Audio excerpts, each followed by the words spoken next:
Hey, guys! In this video I am going to talk about Nmap basics. If you don't know what is the Nmap.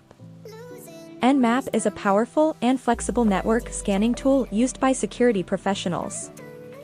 Whether you're performing network audits or checking for vulnerabilities, Nmap gives you the tools to explore and understand your network. Open your terminal and type nmap h. This command will display a list of options you can use with Nmap. First up, the ping scan. This command checks which hosts are live on the network, without performing a full port scan.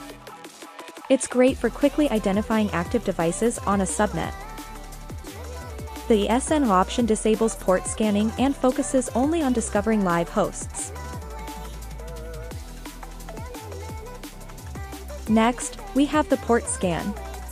This command scans a specific host, checking for open ports, in this case, port 80 for HTTP and port 443 for HTTPS.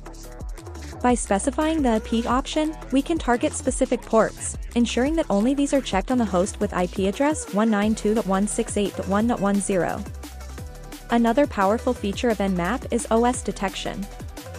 With the AOP option, Nmap attempts to identify the operating system running on the target host.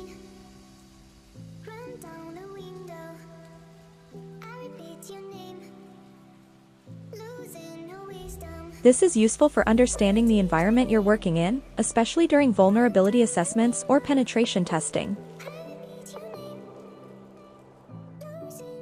Now, let's perform a full port scan. This command will check all 65,535 ports on the target machine. It's a comprehensive scan that ensures no open port goes unnoticed, but be aware, it may take some time depending on network latency and system performance.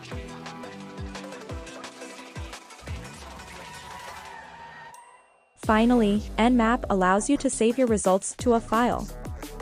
Using the ON option, we can save the output in a readable format to a text file. Here, we're scanning the host 192.168.1.10 and saving the results to a file named scanresults.txt. This is great for documentation or further analysis. That's a quick introduction to Nmap and a few of its key commands. Thanks for watching. Remember to like, share, and subscribe for more tutorials. Happy scanning with Nmap!